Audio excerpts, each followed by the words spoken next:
Hi everyone! Today we will put the xTool F1 and the Laser Pecker 4 in a head-to-head challenge to see which one comes out on top. Let's get started. 4, 3, 2, 1!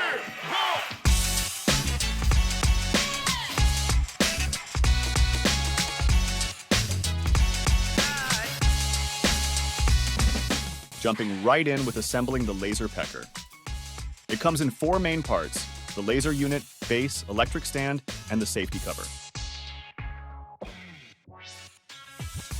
We will start by attaching the electric stand to the base plate with a set of 4 screws. All screws and tools required for assembly are included in the box. With that done, we can move to assembling the laser unit. It attaches to the electric stand with a single built-in screw, and it feels nice and sturdy. The Laser Pecker has an all-metal body and has a very premium look. The electric stand connects to the body with a single USB cable. Moving over to the F1. The F1 comes fully assembled. Just connect a vent hose, power cable, and you are done. The F1 uses a dual laser setup that allows you to engrave hundreds of materials and is currently the fastest portable laser on the market with a max speed of 4,000 millimeters a second. With its 10-watt blue diode laser, you can engrave and cut on wood, acrylic, glass, and rock. And using the 2-watt infrared laser, you can engrave on all metal, plastic, and stainless steel. The Laser Pecker 4 also comes with a 10-watt blue diode laser and a 2-watt infrared laser, but only has a max speed of 2,000 millimeters per second. The safety shield magnetically attached to the LP4 and has a built-in fan.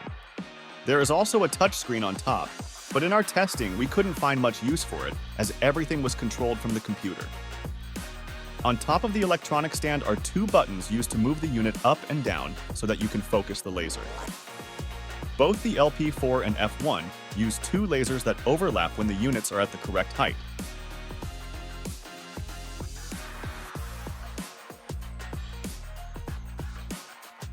Now with the overview out of the way, we can start with some tests.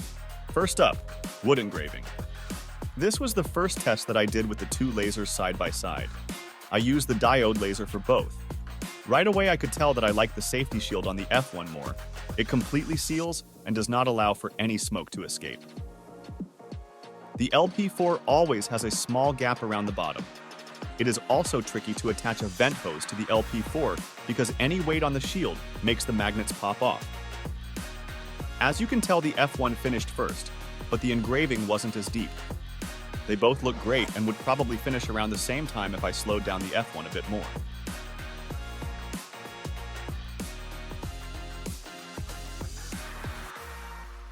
Next, we tried slate coasters. With this test, our plan was to get an end result that is as similar as possible. This way we can see which laser is faster. With the shield off, it is very important to wear eye protection. It is also important to note that when starting the engraving on the LP4 from your computer, the data is sent to the laser and it will start on its own, while on the F1, the user has to hit the start button on the side of the machine. Although this might sound like an inconvenience at first, it greatly increases the safety of the laser. And there we have it, 2 beautiful slate coasters. They both look great and finished around the same time.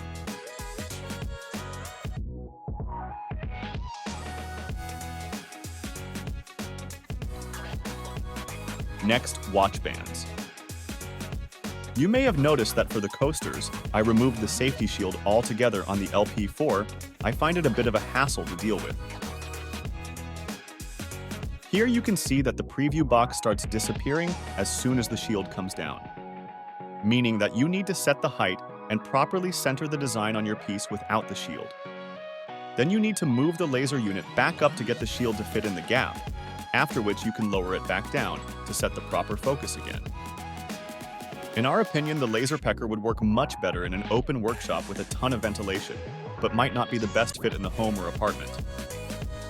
On the F1, the focus dots are always showing, meaning that at any point you can set the focus without even touching the computer. Then, after you are done with framing your design, you simply close the shield and you are good to go. While we are engraving these bands, let's talk about work area. The Laser Pecker 4 does have a much larger work area of 160 by 120 millimeters, compared to the F1 work area of 115 by 115 millimeters. That is something to keep in mind if you plan on engraving larger items. These bands both look great and have a hidden surprise. Let's give them a good wipe down with some rubbing alcohol. At a glance, these both look really good and the engravings are even.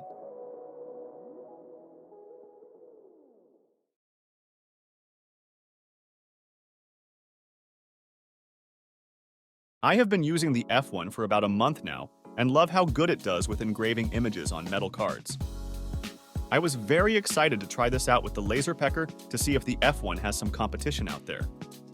What better way to test then to engrave a photo of the Mona Lisa? This is where you can really see how fast the F1 really is.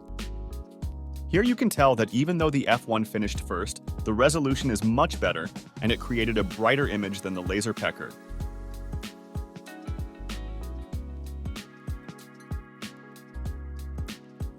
Vector engraved metal cards. For this test, I wanted to adjust the settings so that the vectors look identical between the two lasers. Again, this demonstrates that they can both achieve the same results. However, the F1 seems to be able to do it at a much quicker speed.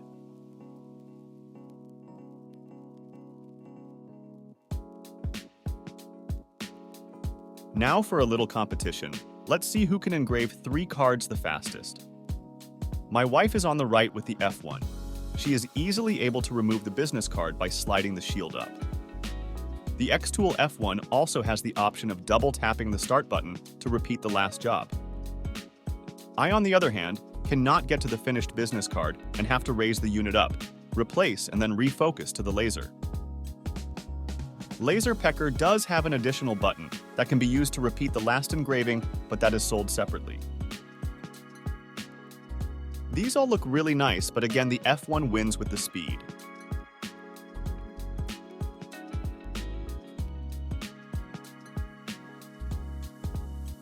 Finally, we get to my favorite part, the rotary tools that can be used to engrave tumblers, rings, and more.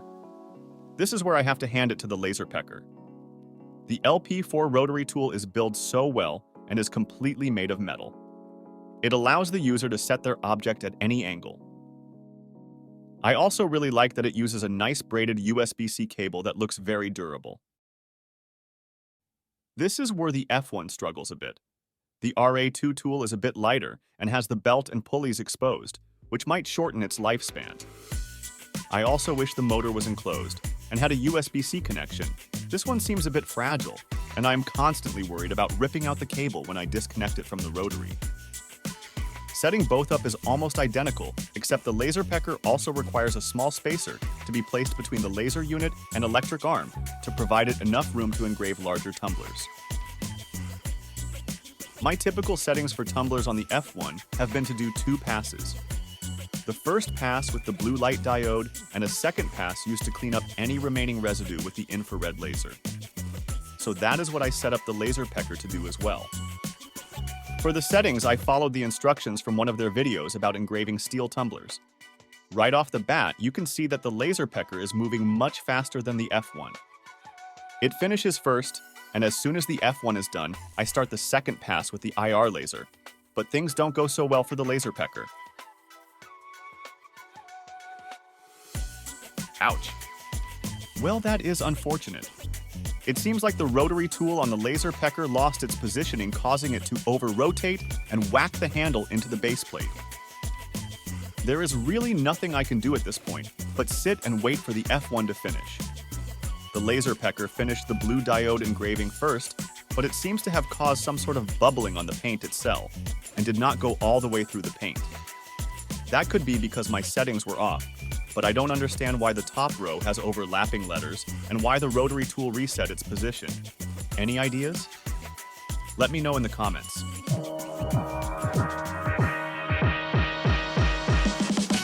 When put head-to-head, the engraving abilities of both lasers is very close, but xTool's attention to safety and usability is what sets the F1 apart from the laser pecker. Its fully enclosed work area and speed allows you to engrave anywhere without the worry of having your smoke alarms go off. Let us know what you think.